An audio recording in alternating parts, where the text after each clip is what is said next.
Espartaco es un personaje histórico, pero su leyenda no es de naturaleza bíblica.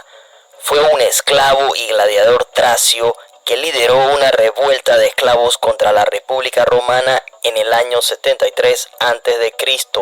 a través de una serie de enfrentamientos conocidos como la Tercera Guerra Servil. Hoy te cuento la historia real de Espartaco, el esclavo que hizo temblar a Roma desde sus cimientos. La historia de Espartaco tiene diversas interpretaciones, pero se confirma que formuló un plan audaz para escapar de la escuela de gladiadores junto a unos 70 camaradas. Lograron su fuga y se refugiaron en las montañas del monte Vesubio, donde pudieron sobrevivir mediante saqueos a poblados cercanos. Con el tiempo su fama creció y atrajo a otros esclavos que habían logrado escapar de sus amos uniéndose a la causa. Nació en el año 113 a.C. en la tierra de Tracia.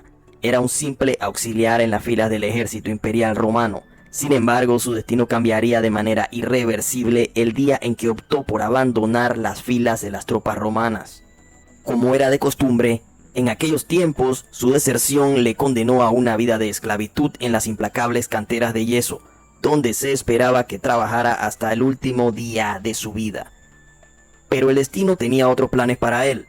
Un mercader maravillado por su fuerza y habilidades decidió comprarlo y lo encaminó hacia un destino que nadie hubiera previsto, una escuela de gladiadores. Fue en ese sombrío momento donde Espartaco forjó su destino. Al mando de un grupo de valientes compañeros y otros esclavos lideró una insurrección que desafió a la misma Roma.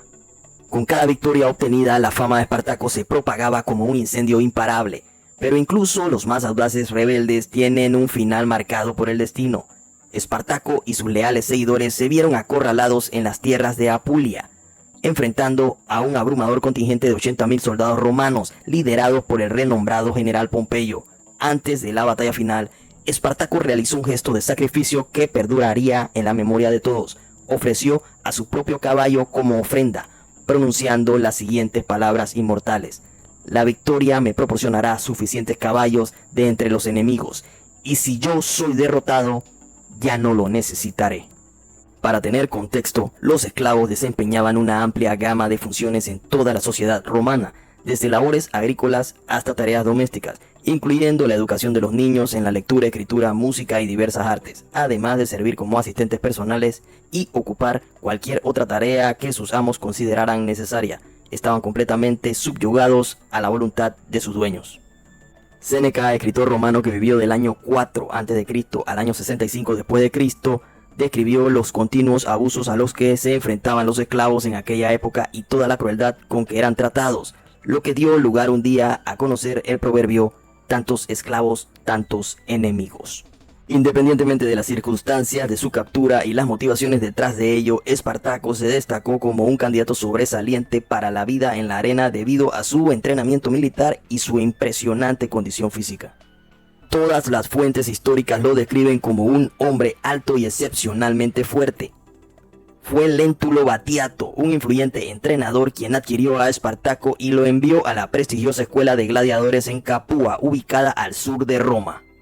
Estas escuelas de gladiadores, conocidas por su rigor, empleaban métodos severos con los esclavos con el propósito de prepararlos para los cruentos combates en la arena.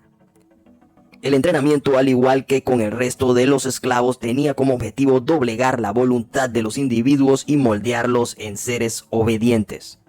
En el año 73 a.C. se gestó una audaz trama liderada por Espartaco y un selecto grupo de conspiradores con el objetivo de escapar de su cautiverio en el recinto de gladiadores. Su plan consistía en dirigirse hacia el norte, más allá de la imponente cadena montañosa de los Apeninos, en busca de la ansiada libertad.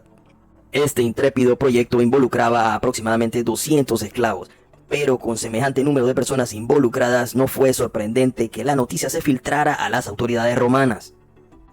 Espartaco, con la certeza de que tortura y muerte aguardaban a quienes fueran capturados, tomó la determinación de liderar 78 de sus compañeros esclavos en un acto de rebeldía.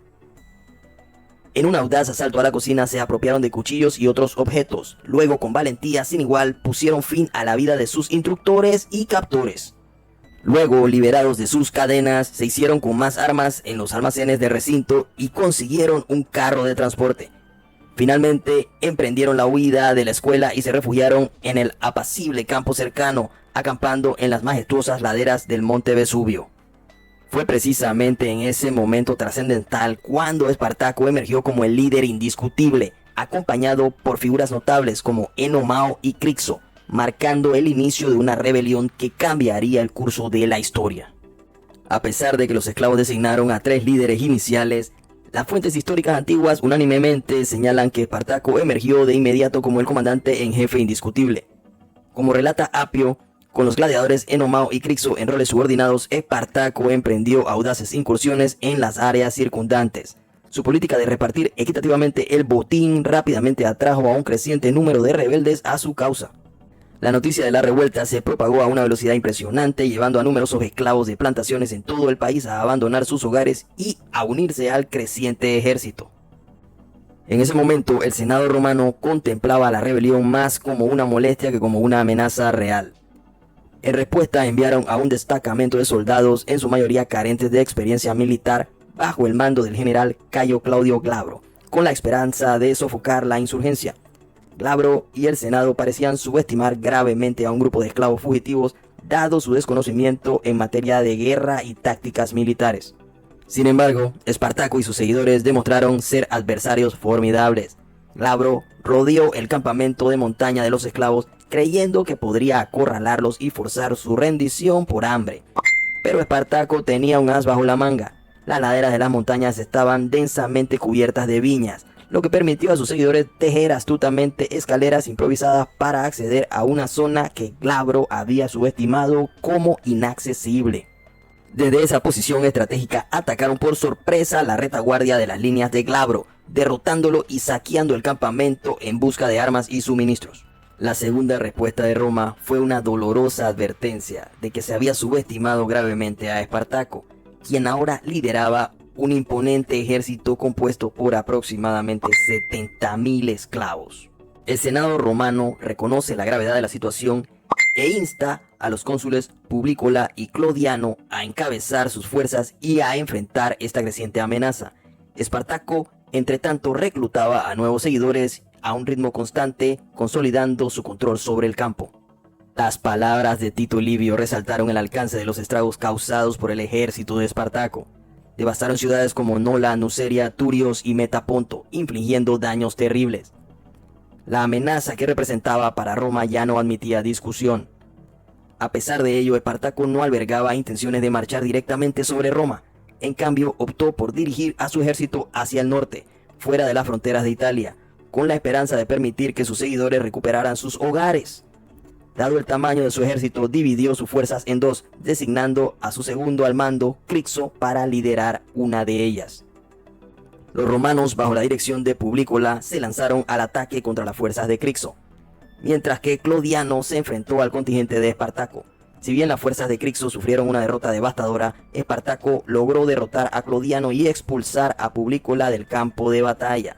Trágicamente, Crixo perdió la vida en la batalla y Espartaco rindió homenaje a su camarada mediante el sacrificio de 300 prisioneros romanos, según registro de Apio. Posteriormente, Espartaco organizó sus propios espectáculos de gladiadores, utilizando a los cautivos romanos restantes como protagonistas. Como señala Floro, los obligó a combatir entre sí en las piras funerarias de sus oficiales caídos, como si deseara redimir su pasado deshonroso, convirtiéndose no solo en un gladiador, sino en un maestro de espectáculos de gladiadores. Finalmente, Espartaco toma la drástica medida de incendiar todos los carros y suministros que no podían utilizar y lideró su formidable infantería, compuesta por alrededor de 120.000 hombres, hacia Roma, acompañado de una cantidad de jinetes cuyo número exacto se mantiene en la oscuridad. La batalla final. El misterio rodea la decisión de Espartaco de abandonar su plan de llevar a sus fuerzas en busca de la libertad fuera de Italia, ya que no existe registro que aclare su motivo. Sin embargo, lo que sí es innegable es que su ejército, compuesto por antiguos esclavos, continuaba creciendo y ahora se encaminaba hacia el sur. En respuesta, Roma desplegó 2 fuerzas militares para enfrentar a Espartaco, pero ambas sufrieron una contundente derrota en manos del líder rebelde. La guerra ya se prolongaba durante 3 años y había comenzado a generar preocupación seria en las filas romanas, a pesar de que inicialmente la habían menospreciado y considerado como un asunto trivial debido a que sus oponentes eran esclavos gladiadores. En vista de estos reveses, el Senado tomó la decisión de retirar de servicio a Publícola y Clodiano y nombró a Marco Licinio Craso. Craso decidió poner fin a la guerra de manera expedita. Tomó medidas severas como ejecuciones entre las filas de sus legiones, donde los soldados recurrían al sorteo y 1 de cada 10 hombres resultaba ejecutado. Esta acción tenía la intención de infundir miedo entre las tropas y afirmar su autoridad. Craso emprendió una marcha contra Espartaco en Bruto, en el extremo sur de Italia. El plan de Espartaco consistía en colaborar con los piratas cilicios para apoderarse de la isla de Sicilia, ocupada por los romanos, y establecerla como una nación libre para sus seguidores. Se esperaba que los piratas se encontraran con Espartaco en la costa de Bruto, pero esta alianza nunca se materializó. Craso, aprovechando su ejército, compuesto por 32.000 soldados, se movió con rapidez y construyó un muro que cercó a Espartaco. La confianza de Craso radicaba en la idea de que Espartaco, atrapado entre el mar y el muro, no tenía dónde escapar. A pesar de los intentos de Espartaco por romper el cerco, sufrió una pérdida de aproximadamente 6.000 de sus hombres. Según Floro, Espartaco incluso intentó una audaz fuga mediante balsas improvisadas hechas de tablones y telones unidos por cuerdas en las turbulentas aguas de los estrechos, pero su intención resultó infructuosa.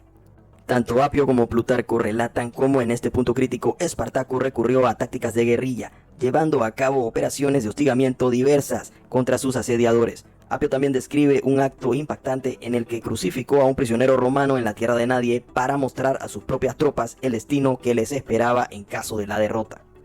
Mientras tanto, Craso continuó su estrategia de espera, dejando que el hambre y la desesperación destruyeran gradualmente la fortaleza de las fuerzas de Espartaco. Sin embargo, el Senado de Roma decide que Craso no se movía a la velocidad necesaria y envió al general Pompeyo, conquistador de España. Entonces Craso incrementó los ataques para doblegar a las fuerzas de Espartaco antes de que llegara Pompeyo para que no le robara su gloria. Luego Espartaco ve la oportunidad de dividir las fuerzas romanas e intentó negociar con Craso, pero este no aceptó.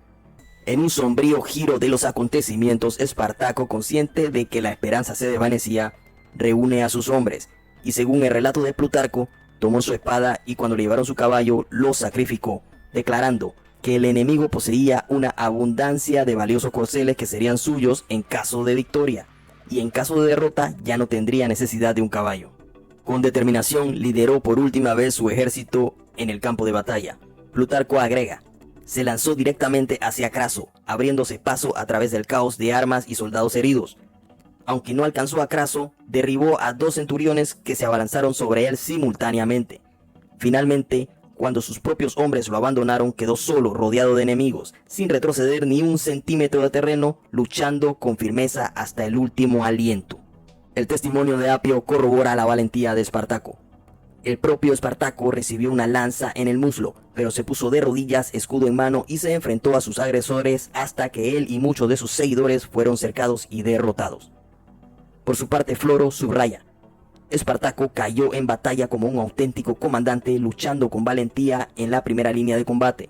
Tanto Apio como Plutarco enfatizan que el cuerpo de Espartaco jamás fue identificado. A pesar de que la victoria en el campo de batalla fue atribuida a Craso, el laurel de la gloria recayó en Pompeyo. Pero Pompeyo llegó al escenario cuando la batalla llegaba a su conclusión y sus tropas se enfrentaron a los esclavos fugitivos que intentaban escapar del campo de batalla. Plutarco relata que, en su mensaje al Senado, Pompeyo pudo afirmar con certeza que aunque Craso había vencido a los esclavos en una batalla campal, él había erradicado la raíz de la guerra, eliminando cualquier posibilidad de un conflicto en continuación. El destino de los 6.000 supervivientes del ejército de Espartaco fue implacable.